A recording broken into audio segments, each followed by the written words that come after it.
Es Radio Albacete, 102.7 FM.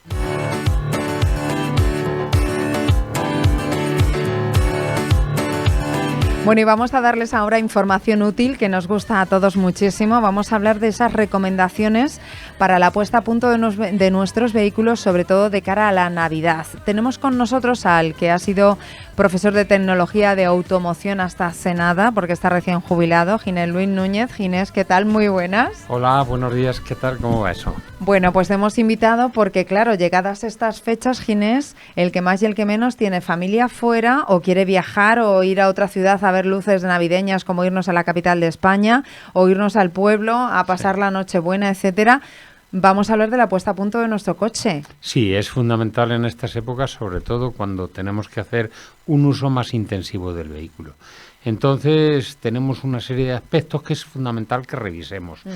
El estado y presión de los neumáticos, el nivel del aceite, el nivel de refrigerante, el nivel del líquido de frenos, del líquido limpiaparabrisas, del líquido de dirección, el electrolito de la batería, el reglaje de los faros y la inspección visual de correas y accesorios. Es también necesario mirar el estado de las pastillas de frenos y, en su caso, de las zapatas, sin olvidarnos que tenemos que ser vistos y además ver bien, con lo cual un truco, una indicación importante es utilizar el aire acondicionado, aunque sea en invierno, porque el aire acondicionado nos limita la cantidad de humedad que se deposita en los cristales, con lo cual tendremos siempre los cristales limpios. Parece una perogrullada, pero es así. Bueno, yo creo que todos somos conscientes de que necesitamos esa seguridad. Hay cosas que podemos hacer nosotros y otras que debemos de hacerlas en un taller. Es decir, ese tipo de revisiones que tú estabas apuntando ahora mismo, ¿qué podemos hacer nosotros que sea fácil en nuestro vehículo y qué deben de hacer en un taller antes de que salgamos de viaje? Bueno, pues fundamentalmente todo esto que he comentado lo podemos hacer nosotros mismos en nuestra casa o incluso en la gasolinera. Por ejemplo, mirar el estado y la presión de los neumáticos. Visualmente se puede comprobar si en los neumáticos hay grietas, abultamientos y además podemos comprobar la presión. Que si tenemos dificultad, la persona que atiende la gasolinera seguro que colabora con nosotros a la hora de comprobar la presión adecuada. Para saber la presión que tiene que llevar cada vehículo, vienen unas etiquetas identificativas, o bien en el tapón del depósito de la gasolina, o bien en el marco de las puertas. Y ahí lo podemos comprobar. No obstante, es muy interesante utilizar los aparatos electrónicos. Ya en muchas gasolineras nos dan un plus de seguridad, puesto que están perfectamente calibrados esos manómetros para poder comprobar la presión. ¿Cómo afectan las condiciones climáticas, verdad? Cuando uno sale a la carretera, ¿cómo debemos ir preparados, sobre todo en zonas en las que sabemos, pues por ejemplo, zonas de la Sierra de Albacete, te puede caer un nevazo en un momento dado cuando estés viajando, o una granizada, una lluvia muy potente? Estamos en un mes propio de todas estas condiciones climáticas adversas. Sí, ante todo debemos de llevar, por supuesto, el depósito del líquido de limpiaparabrisas lleno, completamente lleno, pero con un líquido especial, no con agua del grifo, porque tiende a taponar los orificios por donde tiene que salir. Pero además es muy interesante llevar siempre las cadenas, en caso de que vayamos a pasar por sitios de nieve, hielo, etcétera, y además siempre el depósito lleno, por si acaso nos quedásemos atrapados, que tengamos reserva de combustible suficiente para poder mantener la calefacción y tal. Tampoco sería despejable el poder contar con ropa de abrigo apropiada, que también nos puede suceder. Vamos a hablar ahora de un viaje corto y un viaje largo. ¿Qué diferencias tenemos que tener en cuanto a la seguridad de nuestros vehículos o datos a tener en cuenta? Porque no es lo mismo hacer un viaje a Asturias ahora mismo que irnos aquí a Barracks, por ejemplo.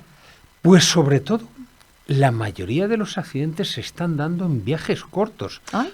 es curioso, verdaderamente bajamos la guardia, sí, y eso nos hace ir más relajados, las distancias cortas y tal. No, nosotros tenemos que saber que estamos en posesión de una máquina que tiene un poder notorio. Entonces, tenemos que conducir teniendo todas nuestras facultades puestas en el hecho de conducir, no dejarnos influir por cualquier otro aspecto. Por supuesto, en los viajes largos tendremos que cuidar más del vehículo y en los viajes cortos prestar nosotros mismos más atención. Claro, y tampoco es lo mismo ir por una carretera convencional que por autovías, etcétera. También se producen muchísimos accidentes en esos trayectos cortos de las carreteras, ¿verdad? Sí, sin lugar a dudas es así, porque el nivel de inseguridad que presenta una carretera convencional es mucho mayor la inseguridad, como he dicho, que en una autovía o una autopista. Entonces, tenemos que estar pendientes no solo de lo que hemos hablado antes, de las inclemencias meteorológicas, sino del propio estado de la vía. Son carreteras más estrechas, hay tráfico en doble sentido, en fin, nuestra atención tiene que verse aumentada. Vale, vamos ahora con el coche, nos queda un minutito y empiezan a salirnos algunos pilotos. ¿Cuáles son los que nos pueden aparecer de mucha emergencia y que tengamos que parar o irnos a un taller directamente? ¿Qué nos puede hacer saltar una alarma de decir, mejor vea que revisen el vehículo y no sigas? Sí, fundamentalmente los elementos de seguridad son importantísimos y no debemos de dejarlo nunca. Lo demás nos puede repercutir en el bolsillo, es decir, si se nos enciende el diagrama del motor, el pictograma del motor, pues sabemos que posiblemente tengamos alguna avería que sea onerosa. Ahora bien, si se nos enciende el pictograma de frenos, ABS, tenemos que proceder inmediatamente a la detención del vehículo y subsanar esa avería, porque va en ello nuestra seguridad. Desde luego que sí. Parar cada 2 horas, bueno, lo típico y habitual. O incluso menos. O incluso menos porque se carga el ambiente y tal. Se está recomendando entre 1 hora y media y 1 hora y 3/4. Bueno, que tenemos que viajar seguros durante esta Navidad. Ginés, gracias por todas y cada una de las recomendaciones. Ginés Luis Núñez, profesor de Tecnología de Automoción. Gracias. Muchísimas gracias a vosotros y nada, a vuestra disposición. Más cosas en Es Radio.